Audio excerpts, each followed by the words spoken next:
Merdeka belajar wujud yang nyata. Raih mimpimu juga cita-cita. Generasi emas Indonesia. Profil pelajar Pancasila tanamkan di dalam dada. Profil pelajar Pancasila, cerdas berkarakter itu kita.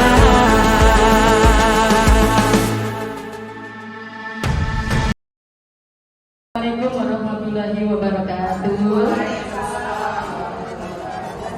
Yang terhormat Kepala Sekolah SDN Kemangisan 01 Pagi, yang terhormat Wakil Kepala Sekolah SDN Kemangisan 01 Pagi, dan rekan-rekan guru semua dari SDN Kemangisan 01 Pagi.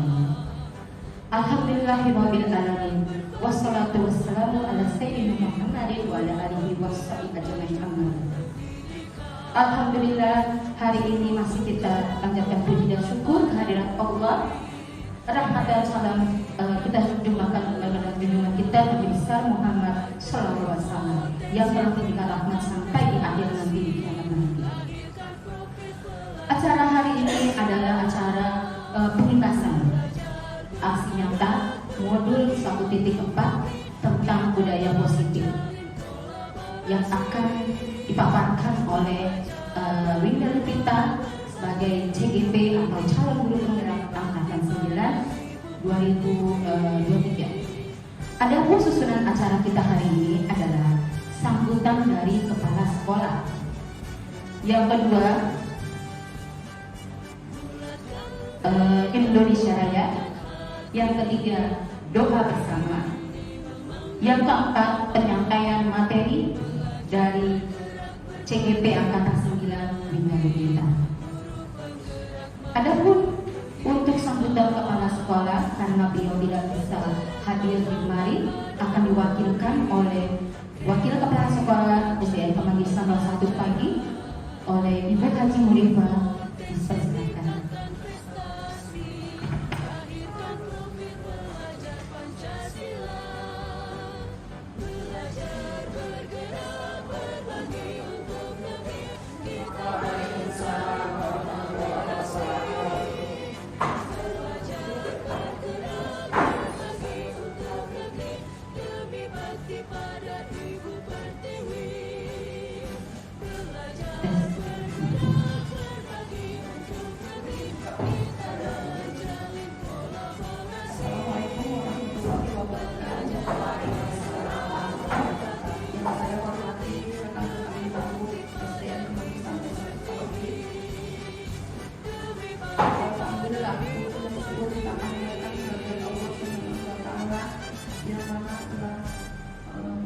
melimpahkan taufik, rahmat dan hidayahnya kepada kita semua, sehingga pada siang hari ini kita dapat berkumpul bersama-sama di ruangan ini dalam keadaan sehat walafiat.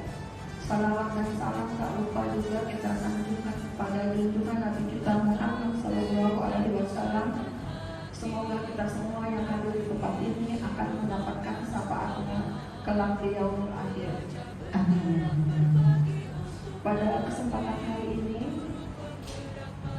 saya mewakili kepala sekolah yang berhalangan hadir untuk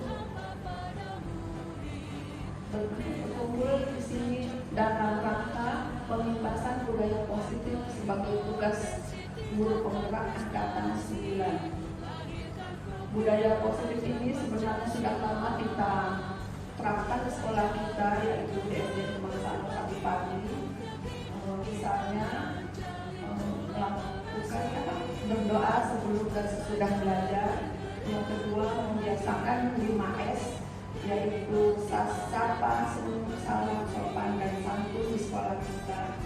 Yang ketiga adalah pembiasaan sholat duha yang kita lakukan setiap hari Jumat, dan tadarus bersama untuk semua kelas dari kelas 1 sampai dengan kelas 6.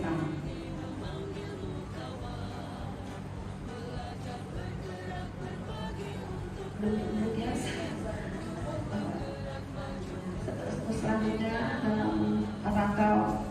penugasan aksi nyata ini akan kita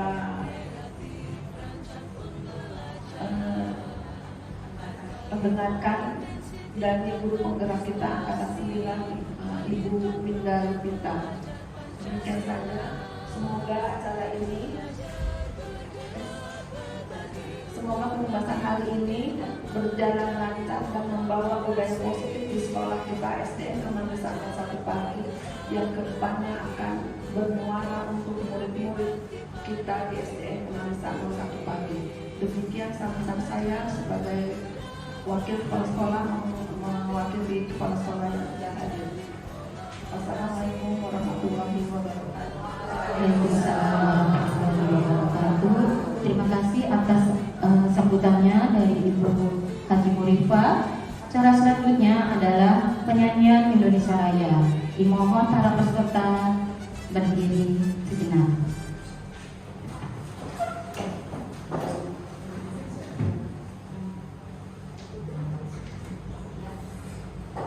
Putri silakan maju ke depan untuk menyanyi Indonesia Raya.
Terima kasih. Dipersilakan duduk kembali. Untuk acara ketiga, yaitu pembacaan doa bersama, dipersilakan oleh Ibu Haji Kadari. Ibu-ibu sekalian, mari kita mengangkat kedua belah tangan kita baca doa. Semoga kegiatan pembebasan kegiatan calon guru penggerak angkatan 9 yang akan membebaskan budaya positif berjalan dengan lancar. Bismillahirrahmanirrahim. Alhamdulillahirabbil alamin. Wassalatu wassalamu ala asrofil anbiya'i wal mursalin wa ala alihi washabbihi ajmain. Allahumma inna nas'aluka salamatan fid din wa afiyatan fil jasadi wa ziyadatan fil ilmi wa barakatan fil rizqi wa taubatan qabla al-maut wa rahmatan indal maut wa maghfiratan ba'dal maut. Allahumma hawwin 'alaina ya Allah bi sakratil maut wa rizqan minan nar wa 'afwa indal hisab. Rabbana la tuzigh qulubana ba'da idh hadaitana wa hab lana min ladunka rahmah innaka antal wahhab. Rabbana zalamna anfusana wa illam taghfir lana wa tarhamna lanakunanna minal khasirin. Rabbana atina fid dunya hasanah wa fil akhirati hasanah wa qina adzabannar. Rabbana taqabbal minna innaka antas samiul alim wa tub 'alaina innaka antat tawwabur rahim. Wassallallahu ala sayyidina Muhammad wa ala alihi washabbihi wasallam walhamdulillahi rabbil alamin. Amin ya rabbal alamin.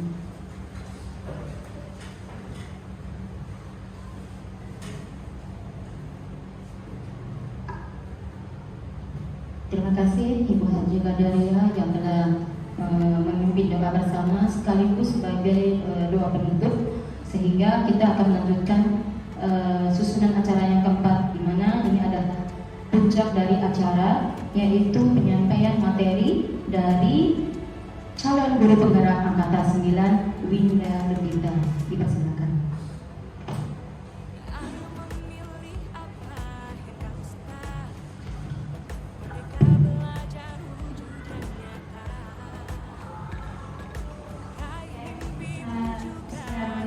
Assalamualaikum warahmatullahi wabarakatuh. Baiklah, yang kami hormati Ibu Haji Murifah selaku Wakil Kepala Sekolah SDN Kemanggisan 01 Pagi. Yang kami hormati Ibu-ibu Dewan Guru SDN Kemanggisan 01 Pagi. Di sini saya izin untuk berbagi mengenai tentang pengibasan dan menumbuhkan budaya positif dalam penerapan di sekolah SDN Kemanggisan 01 Pagi. Sebenarnya saya agak nervous ya berada di guru-guru hebat seperti ini. Nah, di sini saya ingin mengibaskan sebagai tugas budaya positif pada modul 1.4. Izinkan saya Ibu Winda Lupita selaku calon guru penggerak angkatan 9 dari SDN Kemanggisan 01 Pagi Provinsi DKI Jakarta Barat. Terima kasih. Nah, selanjutnya yaitu pasti sebelum masuk di budaya positif, izinkan saya perkenalkan di sini ada pembimbing saya angkatan 9 yaitu Ibu Farida Nustiawati selaku fasilitator. Lalu ada Ibu Nunung Herlina selaku pengajar praktik. Nah, sebelumnya pasti ibu-ibu sudah pernah ya mendengar tentang budaya positif. Apa sih kira-kira budaya positif menurut ibu-ibu dari teman-teman gitu, Bapak Ibu? Ada yang tahu budaya positif itu apa gitu? Sebenarnya kita sudah menerapkan belum tentang budaya positif? Mungkin ada yang ingin berpendapat? Kalau menurut saya budaya positif itu kebiasaan yang baik yang dilakukan oleh kita sehari-hari. Misalnya membuang sampah atau buang sampah pada tempatnya, atau memberi salam kepada guru ketika bertemu guru, contohnya begitu. Banyak lagi sih budaya positif. Intinya budaya positif itu kebiasaan berbuat baik di lingkungan. Terima kasih Bu Haji Qadariyah. Ada lagi yang ingin berpendapat apa itu budaya positif ya? Mungkin Bu Rosi. Budaya positif itu kalau menurut saya seperti kebiasaan anak ya menuju positif. Misalkan kalau di kelas saya itu membuat 4 kata ajaib, menerapkan 4 kata ajaib, yaitu jika membutuhkan bantuan minta tolong, terus kalau berbuat salah minta maaf, terus kalau misalkan lewat permisi gitu, dan kalau misalkan dibantu atau mendapat hadiah bilangnya terima kasih. Bu Rosi, Bu Haji Qadariyah, dia betul sekali ya, budaya positif yaitu perilaku yang sangat baik ya, yang pasti kita sudah terapkan di sekolah SDN Kemanggisan 01. Nah, di sini saya akan berbicara tentang budaya positif. Konsep inti yang saya akan jelaskan yang pertama itu adalah perubahan paradigma belajar. Lalu yang kedua itu disiplin positif. Lalu yang ketiga itu nanti kita akan bahas tentang nilai kebajikan. Lalu yang keempat itu tentang kebutuhan dasar manusia. Lalu yang kelima itu tentang motivasi perilaku manusia. Lalu yang keenam itu tentang posisi kontrol guru. Nanti kita akan bahas tentang posisi kontrol guru. Lalu yang selanjutnya itu keyakinan kelas. Nah, yang terakhir itu akan kita bahas yaitu segitiga restitusi. Nah, selanjutnya yang pertama dulu kita akan bahas tentang paradigma pembelajaran dengan paradigma baru. Nah, pasti sudah pernah mendengar tentang pembelajaran dengan paradigma yang baru. Yang biasanya kita selalu berpikir bahwa pembelajaran itu selalu berpusat pada guru, Lalu yang kedua ada tentang pembelajaran yang berpusat pada murid. Nah, sebenarnya kalau kita lihat-lihat sekarang ini di kurikulum Merdeka, apakah kebanyakan pembelajaran berpusat kepada guru atau pembelajaran berpusat pada murid? Mungkin ada yang ingin berpendapat, ibu-ibu di sini. Ayo, Bu Tini. Kalau untuk sekarang di kurikulum Merdeka lebih berpusat kepada murid, bukan lagi berpusat kepada guru, karena sebenarnya sejatinya juga sumber belajar bukan hanya dari guru, bukan hanya dari buku, tapi bisa juga didapatkan dari mana saja, contohnya dari internet, atau murid juga bisa dijadikan sumber belajar. Terima kasih Bu Putri. Ada lagi yang berpendapat? Mungkin Bu Lisa? Oke, baik, mungkin Bu Fania. Ya, jawaban saya sama dengan Bu Putri tadi ya. Namanya Merdeka Belajar itu kan sebetulnya pusatnya itu ada di siswa. Jadi sekarang itu yang diterapkan, dan dari apa yang saya ketahui, Merdeka Belajar itu mempersiapkan siswa dan mengikuti sebagian kelas itu mampu dikasih apa sih, misalnya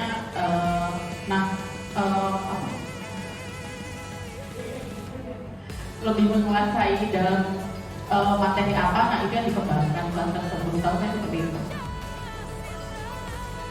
Ya, betul sekali. Betul sekali ya ibu-ibu. Di sini pembelajaran dengan paradigma baru berarti pembelajaran rata-rata pembelajaran itu berpusat kepada murid, di mana pembelajaran pada paradigma baru yaitu pembelajaran yang berdiferensi ya, sehingga para peserta didik sesuai dengan kebutuhannya dan sesuai dengan yang kita pelajari itu tentang Ki Hajar Dewantara ya, bahwa guru itu hanya menuntut murid-muridnya untuk mengetahui potensi atau bakat dan minatnya sesuai dengan profil pelajar Pancasila. Nah, ada tahu, masih ingat profil pelajar Pancasila itu ada apa aja?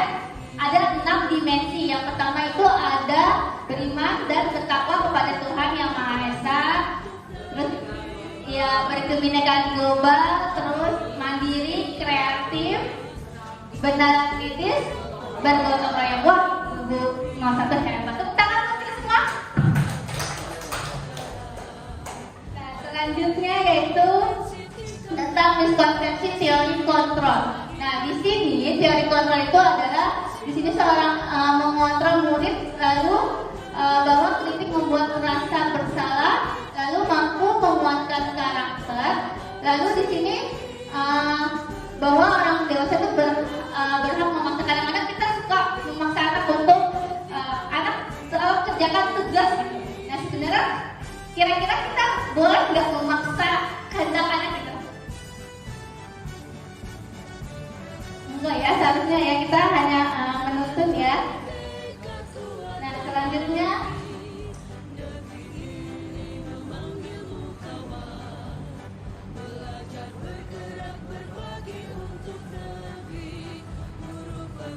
di sini mengubah paradigma stimulus respon ke pendekatan teori kontrol. Di sini ada stimulus respon dan teori kontrol. Di sini stimulus respon yaitu yang pertama ada realitas kebutuhan yang sama. Lalu teori kontrol itu realitas kebutuhan kita berbeda. Lalu di sini ada stimulus respon, semua orang melihat yang sama. Lalu ada lagi setiap orang memiliki gambaran yang berbeda. Lalu di sini juga ada kita mencoba untuk mengubah agar berpandangan dengan kita. Lalu untuk teori kontrolnya kita berusaha untuk memahami pandangan orang lain tentang dunia.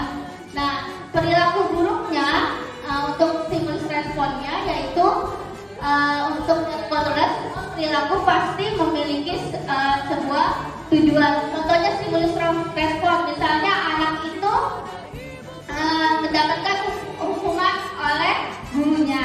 Nah, di situ anak itu pasti memiliki alasan dan tujuan kenapa misalnya tidak mengerjakan PR. Nah, pasti kita bertanya dulu kepada anak tersebut, kenapa kamu tidak mengerjakan PR. Nah, itu termasuk teori kontrolnya. Nah, kita bisa mengontrol responnya model berpikir menang dan kalah. Lalu untuk teori kontrolnya model berpikir menang dan menang. Maksud di sini adalah pasti kita guru dan murid pasti guru selalu dianggap benar. Betul tidak ibu-ibu? Kita pasti selalu apapun misalnya anak dan ibu begini gitu, pasti kita menganggapnya bahwa kita itu selalu benar lah gitu. Nah, padahal murid juga berhak untuk memberikan pendapatnya seperti itu.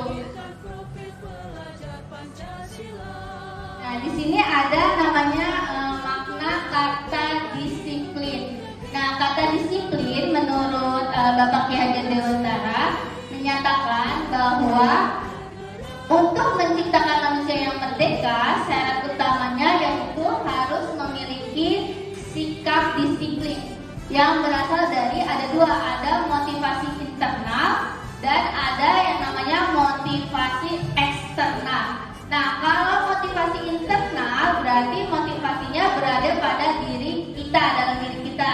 Dan kalau eksternal biasanya dari luar atau dari orang lain. Nah, itu gunanya untuk mendisiplinkan diri kita. Nah, di sini tadi ada makna disiplin, lalu di sini selanjutnya itu ada makna disiplin positif. Disiplin positif itu artinya adalah belajar. Nah, disiplin positif yaitu mengacu pada disiplin diri, di mana pasti memiliki rasa tanggung jawab berdasarkan nilai-nilai yang diyakini. Nah, disiplin positif yaitu salah satu cara untuk kita menumbuhkan kesadaran kepada peserta didik. Lalu anak-anak biasanya kalau di sekolah, kalau misalnya kita memberikan reward, pasti dia langsung semangat untuk maju ke depan. Tapi kalau misalnya kita tidak memberikan reward, biasanya dia cenderung apa, Bu? Nah, cenderung malu. Berarti dia kalau disiplinnya karena reward atau karena kesadaran dia sendiri? Karena reward. Nah, kita sebagai seorang pendidik harusnya memiliki disiplin yang berperilaku, yaitu memiliki motivasi. Nah, motivasinya itu dengan cara apa? Dengan cara kita memberikan ada dua lagi, motivasi intrinsik dan ekstrinsik. Nah, kalau bisa anak itu harus dari dirinya sendiri, yaitu dari motivasi intrinsiknya. Jangan karena reward anak itu langsung mau gitu maju gitu. Kalau bisa dari kesadaran dia sendiri. Tapi kadang-kadang kita juga seperti itu ya, Bapak Ibu. Kan anak doang berarti. Nah, tujuan disiplin positif ini yaitu bagaimana sih cara kita mengontrol diri kita untuk menguasai diri, untuk memilih tindakan terhadap nilai-nilai kebajikan. Nah, nilai-nilai kebajikan itu sangat banyak, ada tanggung jawab, ada disiplin. Nah, itu harus memiliki motivasi internal. Dengan apa? Dengan kita menciptakan murid yang bertanggung jawab, ya, dengan bertanggung jawab dan berusaha lebih baik dari sebelumnya supaya anak-anak didik kita menjadi anak yang hebat gitu.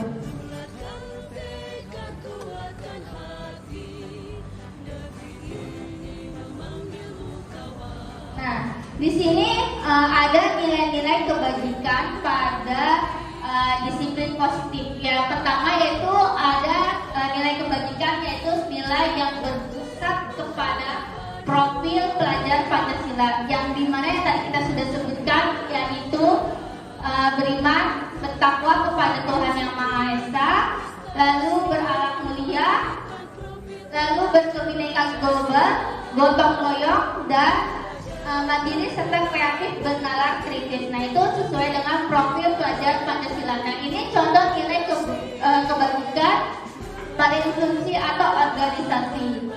Lalu di sini ada Implementary Years Program. Nah, di sini biasanya terdiri atas toleransi, rasa hormat, integritas, mandiri, empati, dan keingin-tidak-tahuan.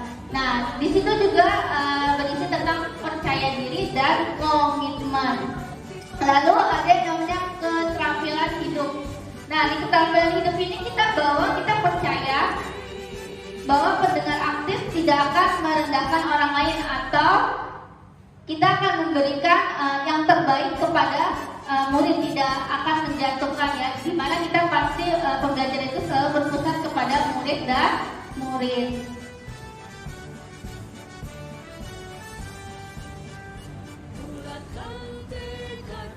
Nah, di sini selanjutnya itu ada kebutuhan dasar manusia. Nah, kebutuhan dasar manusia ini yaitu segala sesuatu yang kita lakukan untuk mendapatkan apa yang kita inginkan.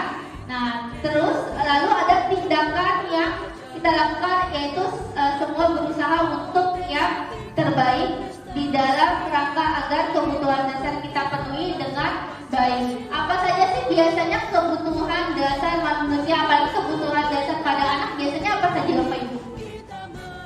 Selain belajar, kebutuhan dasar anak ya, makan, kasih sayang, ada apa lagi selain itu? Pendidikan. Nah, itu termasuk pada kebutuhan dasar manusia. Kebutuhan dasar pada anak. Nah, di sini ada 5 kebutuhan dasar manusia. Di mana 5 kebutuhan dasar manusia yaitu yang pertama yaitu bertahan hidup. Di mana bertahan hidup itu yang pertama tadi sudah dijawab oleh Bu Hadi, yaitu ada makan, pakaian, tempat tinggal, lalu keamanan dan kesehatan. Itu termasuk bertahan hidup. Nah, contohnya kayak misalnya kita lihat anak, kadang-kadang anak masuk kelas dia dengan wajah yang lemes. Apakah kita langsung bilang anak, kamu silakan maju tuh kamu lemas gitu? Apakah kita menanyakan kenapa anak itu lemas kondisinya, atau kita langsung menghukum anak tersebut? Ya, misalnya dengan ya, nah itu makanya anak itu sebelum kita itu biasanya kita menanyakan dulu apakah anak tersebut udah siap untuk belajar atau belum. Nah, kalau misalnya anak lemes kadang-kadang anak tersebut belum sarapan atau nah ini termasuk bertahan hidup, itu makanan, pakaian, tempat tinggal, keamanan dan kesehatan. Lalu yang selanjutnya kebutuhan dasar yang kedua yaitu rasa kasih sayang dan rasa diterima. Nah, di sini rasa diterima itu dipedulikan berbagai kerjasama menjadi bagian dalam kelompok. Nah, contohnya seperti apa?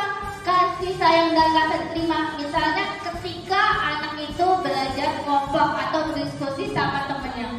Nah, biasanya ketika dia berkelompok, pasti dia ada teman yang misalnya sayangnya sama dia aja gitu.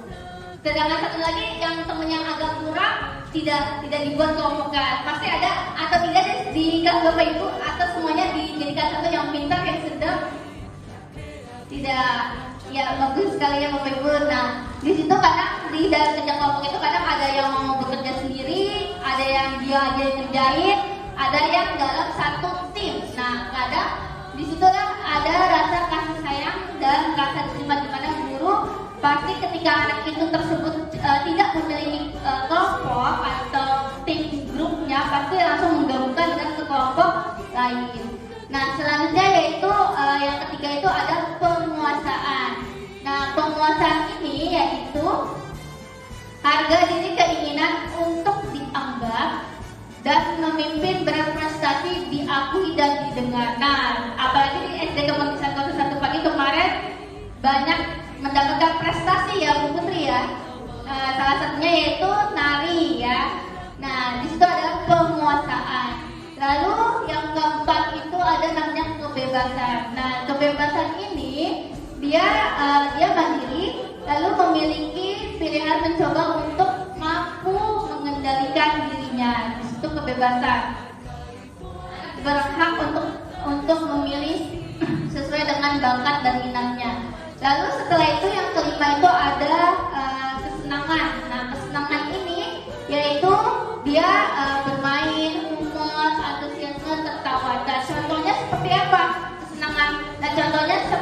ketika kita memberikan pembelajaran atau materi. Nah, ketika kita memberikan pembelajaran atau materi, kita nggak mungkin serius saja. Pasti di dalam pembelajaran itu kita harus memiliki pembelajaran yang pembelajaran aktif, kreatif, mandiri, dan menyenangkan. Di mana kalau kita misalnya belajar terus pasti anak itu bosan, ya nggak ibu-ibu? Nah, pasti ditambahkan dengan cara kita memberikan permainan atau game yang membuat pembelajaran itu berpusat kepada murid.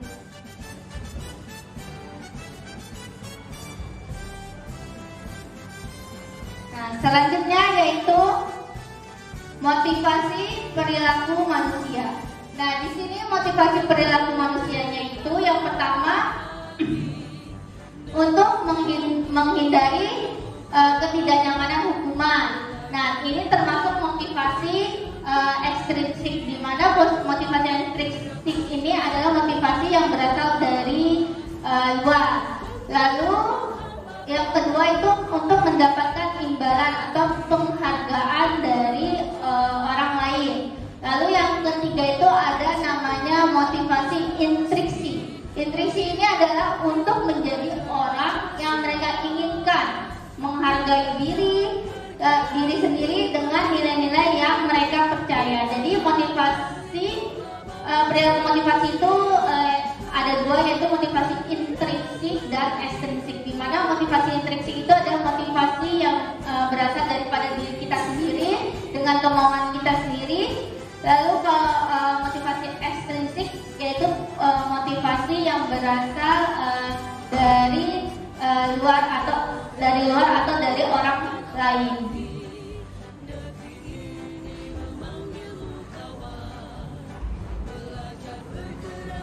Nah, selanjutnya yaitu ada namanya hukuman, konsekuensi, dan restitusi.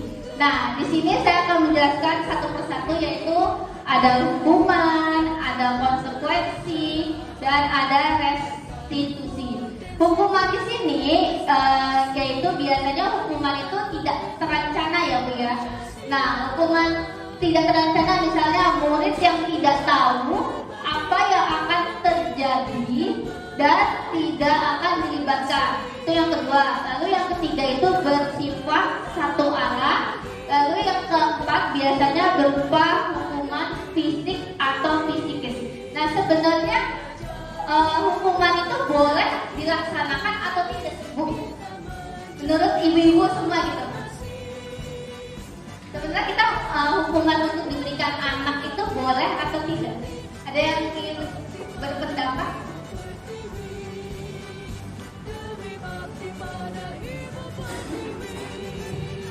Iya betul, hukuman itu sebenarnya tergantung positif atau negatifnya ya Bu ya. Kalau misalnya kita memberikan hukuman dengan positif, misalnya anak-anak itu disuruh membaca, nah itu kan positif. Tapi kalau misalnya bersifat negatif kayak fisik atau psikis, apalagi sampai mengenai hati anak, itu tidak boleh ya melakukan hukuman seperti itu. Jadi kita lihat dari positif. Nah, selanjutnya itu konsekuensi. Nah, konsekuensi itu dia berisi yang pertama itu terencana atau disepakati sesuai dengan peraturan.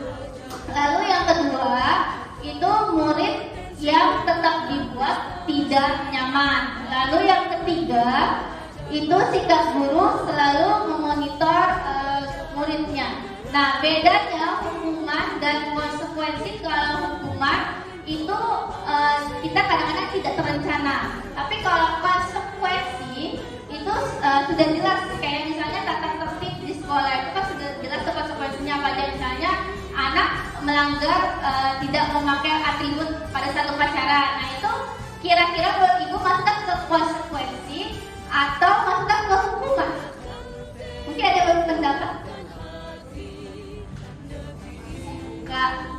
Kan kalau hukuman itu dia tidak terencana, tapi kalau misalnya konsekuensi itu misalnya terencana sesuai dengan tata tertib. Nah, menurut ibu-ibu, kalau misalnya anak itu tidak memakai atribut di sekolah, apakah itu termasuk hukuman atau dia termasuk pada konsekuensi. Ya, konsekuensi ya, karena dia sudah ada di sudah ada kesepakatan dan tata tertib dari sekolah tersebut ya Bu ya. Nah selanjutnya itu ada namanya yang ketiga itu restitusi. Nah restitusi yaitu proses menciptakan kondisi bagi murid untuk memperbaiki kesalahannya. Nah itu namanya restitusi. Lalu yang kedua yaitu proses kolaboratif yang mengajarkan murid untuk mencari solusi sendiri. Nah itu kita masuk dengan restitusi. Misalnya restitusi ketika anak itu berbuat salah, misalnya dia dengan terlambat ke sekolah. Pasti kita menanyakan kenapa anak tersebut itu terlambat ke sekolah, terus alasannya seperti apa, lalu nanti kita akan menemukan solusinya. Nah itu dinamakan restitusi.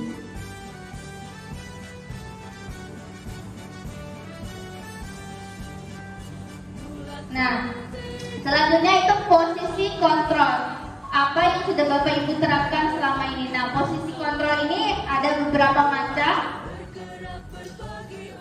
Nah, oke baik. Di sini ada menurut Diane Goser terdapat 5 posisi kontrol seorang guru. Nah, 5 posisi kontrol ini yang pertama itu ada namanya penghukum. Terus yang kedua itu ada posisi pada pembuat orang merasa bersalah. Lalu yang ketiga itu ada posisi kontrol sebagai teman, guru sebagai teman. Lalu yang keempat itu ada posisi kontrol sebagai monitor atau pemantau. Lalu yang kelima itu ada posisi kontrol sebagai manajer. Nah kira-kira apakah ibu-ibu sudah melakukan posisi kontrol di kelas ibu-ibu? Kira-kira kalau ibu-ibu dari 5 posisi kontrolnya di sini, kira-kira yang mana yang sudah dijalankan gitu? Mungkin ada yang ingin berpendapat?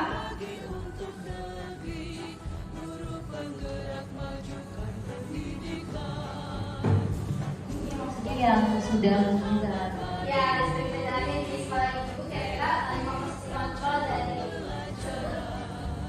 mana gitu yang sudah dilakukan? Apakah itu bisa menempatkan sebagai penghukum, teman, atau sebagai monitor? Kayaknya pernah sih. Penghukum, bisa teman, bisa manajer, atau pemantau, bisa juga udah pernah juga membuat orang merasa bersalah. Kadang pernah juga. Ada 5 posisi kontrol itu Pernah juga. pernah dilakukan. Oke, ada lagi yang ingin berpendapat mungkin dari sebelah sini, Bu Lisa? Baik Bu Linda, mungkin tidak jauh beda juga dengan Bu Lisa ya. Kita sebagai guru apalagi tingkat sekolah dasar ya yang masih membimbing anak-anak itu memang kita pernah menghukum sebagai penghukum, tapi setelah di kurikulum Merdeka ini, kalau untuk saya ini lebih banyak menerapkan sebagai posisi pemantau, karena sebelum di awal tahun ajaran itu saya mengajak anak-anak untuk membuat kesepakatan kelas. Jadi kalau mereka ada melakukan pelanggaran itu kita masih seringnya memantau, kamu melanggar kesepakatan kelas yang mana kemarin, jadi kita memantau anak-anak seperti itu. Nah, kalau untuk saya sih lebih sering ke posisi pemantau. Nanti kalau ada yang melanggar kesepakatan atau keyakinan kelas tadi, baru kita panggil, terus kita lakukan posisi kita sebagai manajer. Kita ajak anak itu untuk menyadari kesalahannya dan mencari solusi apa yang terbaik dari kesalahan yang dibuat. Seperti itu Bu Dinda. Kalau saya seperti itu. Bu Dinda, oke. Berarti Bu Dinda posisi kontrolnya sudah posisi monitor atau pemantau, lalu posisi manajer ya Bu Dinda ya. Oke, mungkin Bu Dia bisa berpendapat posisi kontrolnya. Pertanyaan gimana Bu Dinda tadi? Itu Posisi kontrol ya. berarti mengontrol ya, mengontrol orang lain ya, mengontrol murid kita ya. Nah, posisi kontrol yang sudah saya lakukan dari kelima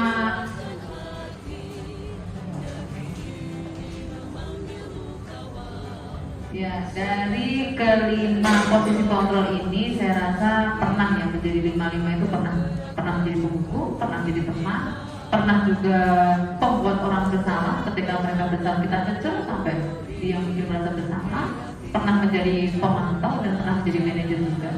Ya, untuk dari posisi ini yang sebelumnya saya sering menjadi pelaku ya, pelaku atau guru yang menghukum ketika anak bersalah dan juga membuat murid menjadi merasa bersalah ketika melakukan kesalahan. Tapi perlahan kita memperbaiki diri, saya memperbaiki diri. Di saat ini mungkin posisi saya lebih ke teman dan ke manajer seperti itu. Jadi saya memposisikan karena saya mengajar di kelas 6, mereka sudah menjadi pribadi yang menuju remaja, jadi sudah bisa untuk diajak berbicara.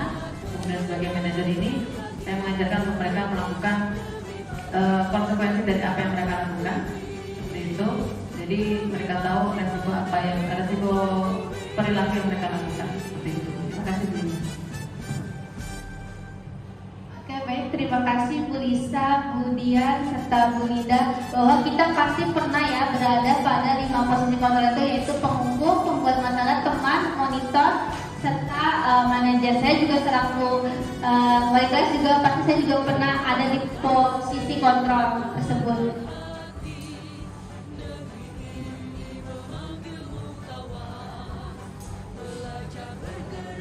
Nah, selanjutnya di sini saya punya contoh penerapan pada 5 posisi kontrol guru. Saya ambil kasus salah satunya yaitu siswa tidak memakai atribut lengkap saat upacara bendera. Nah, di sini kita pasti pernah waktu hari Senin pasti ada anak yang tidak memakai atribut sekolah yang seperti misalnya topi, dasi atau apa saja lah. Nah, itu kita kadang posisi kontrol itu sebagai seorang penghukum. Lalu ada pembuat merasa bersalah. Nah, di sini kita ambil contoh misalnya berapa kali ibu atau bapak harus memberitahu kamu nak agar kamu tidak selalu mengecewakan bapak dan ibu. Nah, itu kita kayak merasa bersalah karena kita selalu mengingatkan ya ibu untuk anak-anak selalu membawa atribut lengkap sekolah pada hari Senin.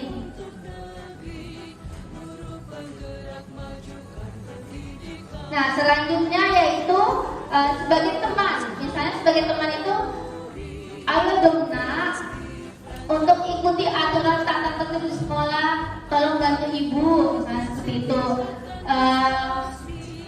Jangan sampai berbuat seperti ini lagi. Nah, kita kadang-kadang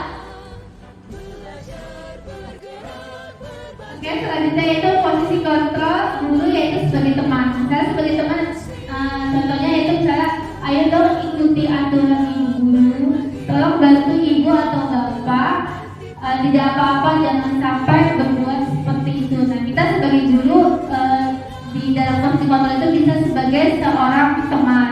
Lalu ada yang keempat yaitu pemantau. Nah, pemantau itu misalnya kita melihat seorang anak murid atau melanggar sebuah peraturan atau tata tertib yang ada di sekolah. Nah, di situ setelah kita melihat kita sebagai seorang guru, sebagai pemantau, kita pasti meminta anak untuk menanyakan bagaimana kesalahan tersebut, atau misalnya kita menanyakan kenapa anak tersebut tidak memakai atribut sekolah seperti itu.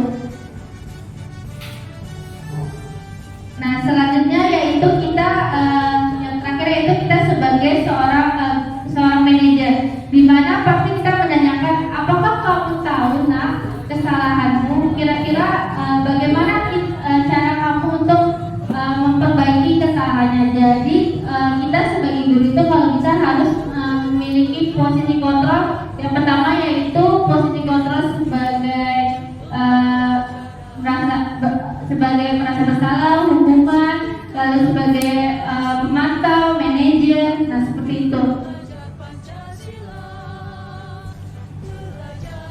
Nah, di sini saya punya tebak-tebakan.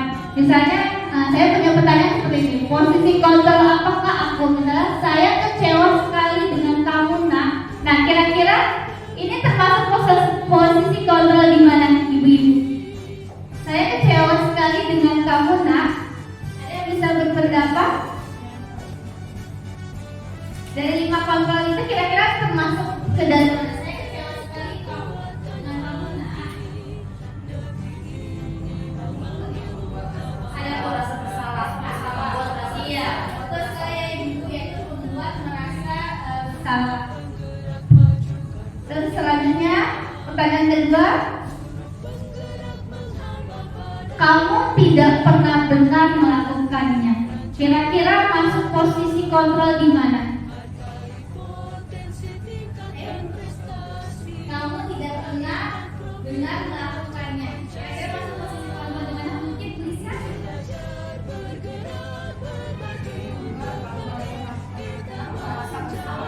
Ya, kamu tidak pernah benar melakukannya. Kira-kira salah. Ya, hukuman yaitu verbal atau secara bicara ya. Nah, selanjutnya secara lisan. Lalu ada selanjutnya itu posisi kontrol apa rencanamu untuk menyelesaikan masalah ini. Kira-kira masuk posisi kontrol di mana, ibu? Ya, manajer ya, ibu. Itu apa rencanamu untuk menyelesaikan masalah tersebut. Nah, lalu posisi kontrol yang selanjutnya itu ayolah lakukan demi bapak dan ibu. Ini ketika murid melakukan kesalahan, ayolah lakukan demi bapak dan ibu. Kira-kira posisi kontrolnya? Iya, betul sekali, teman. Tepuk tangan untuk kita semua. Ibu di sini berarti sudah tahu 5 posisi kontrol ya, hebat. Tepuk semangat.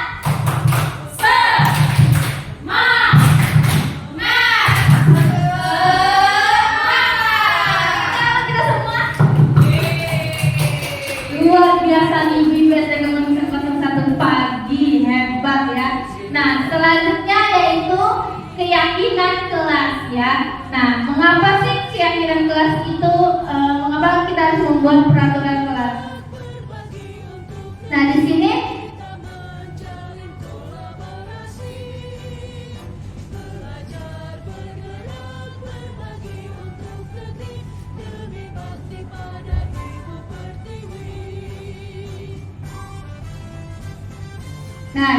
ada pembentukan keyakinan kelas.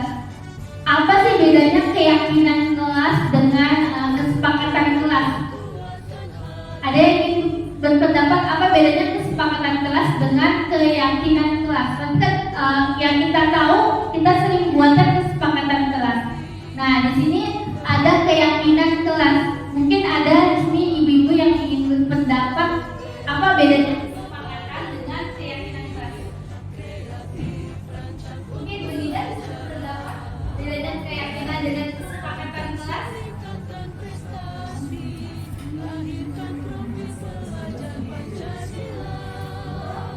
Oke, Bu Haji, bedanya kesepakatan dengan keyakinan kelas?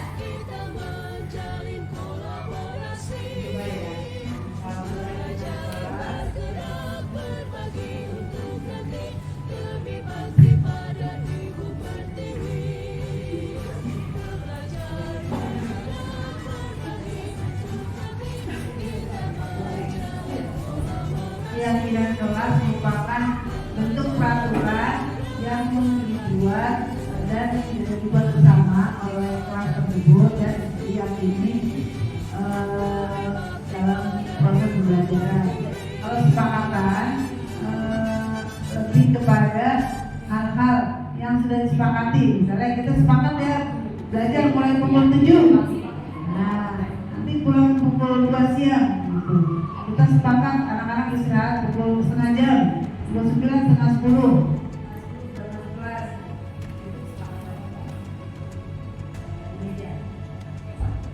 Baik, terima kasih Bu Haji. Nah, ilmu sekali ya Bu, kesepakatan kelas dengan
tindakan yang salah. Nah, anak tersebut kita tanyakan, misalnya kamu selama tidak apa, pasti temanmu juga pernah melakukan kesalahan yang sama seperti itu. Kita tanyakan dulu ke anak tersebut kenapa dia melakukan hal tersebut. Nah, lalu yang ketiga itu menanyakan keyakinan. Misalnya menanyakan keyakinan itu ketika anak itu apakah anak tersebut itu melakukan pelanggaran atau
dalam mengikuti pembahasan dari modul 1 JDK.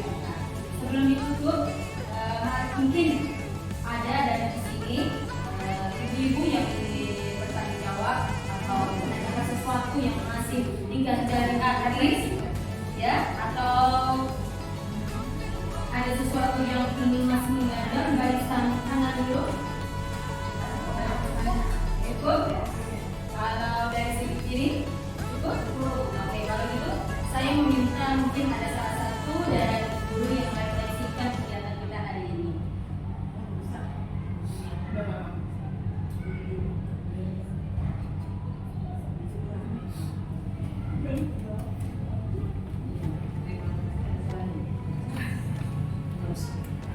Terima kasih atas waktunya. Ya, terima kasih atas waktunya.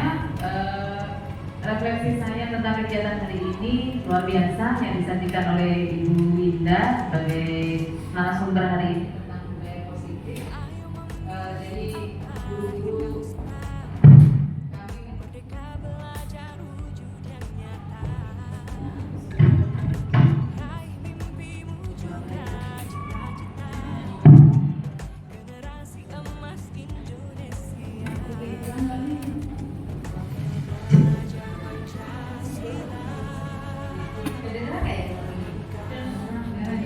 jadi yang dipaparkan oleh Bunda tadi sangat membuka pikiran kita, ya, yang sebelumnya beranggapan bahwa itu melakukan kesalahan itu hal yang tidak lumrah. Ternyata memang itu wajar kok seperti itu.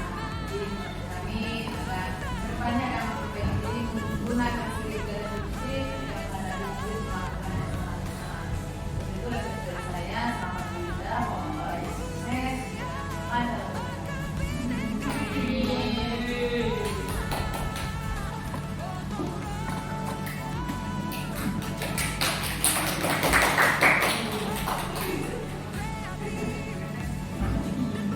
kasih dari Ibu. Semoga hari ini apa yang dipaparkan oleh Ibu Winda kita mendapatkan ilmu dan manfaatnya bisa kita terapkan setidaknya minimal di kelas kita masing-masing, sehingga kita tidak hanya selalu mendukung murid, tetapi kita posisinya yang lebih baik seperti yang dipaparkan Bu Winda adalah posisi sebagai manajer. Begitu saja dari saya. Kita tutup hari ini dengan ucapan alhamdulillahirabbil alamin. Assalamualaikum warahmatullahi wabarakatuh.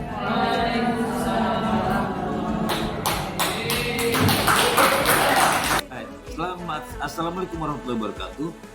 Kepada Bu Winda kami ucapkan selamat dan sukses selalu. Pada hari ini sudah mengimbaskan tentang budaya positif yang dilakukan di SDN Kemanggisan 01. Mudah-mudahan dengan adanya pengimbasan ini Bu Winda yang pertama bisa semangat, kemudian bisa proses selanjutnya dan bisa bermanfaat untuk Kemanggisan 01 dan insya Allah sukses dan tambah jaya selalu. Oke, assalamualaikum warahmatullahi wabarakatuh. Debat hari ini pemaparannya Bu Winda tentang budaya positif, ya.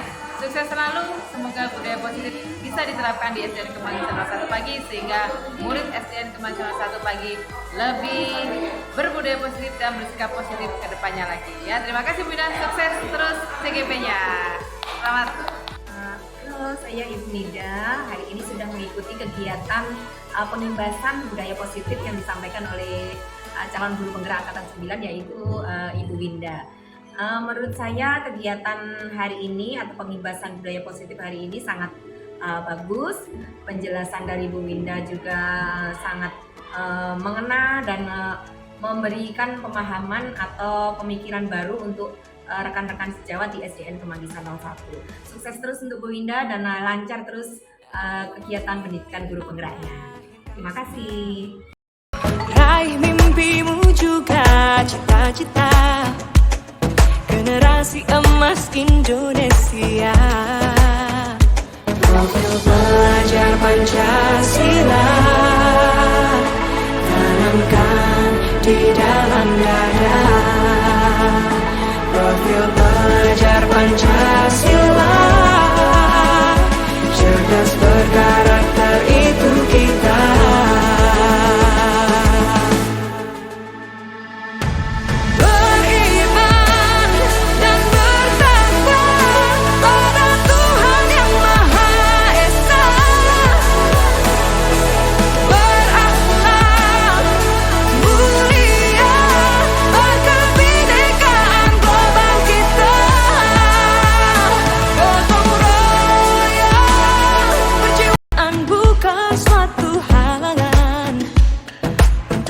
biasa.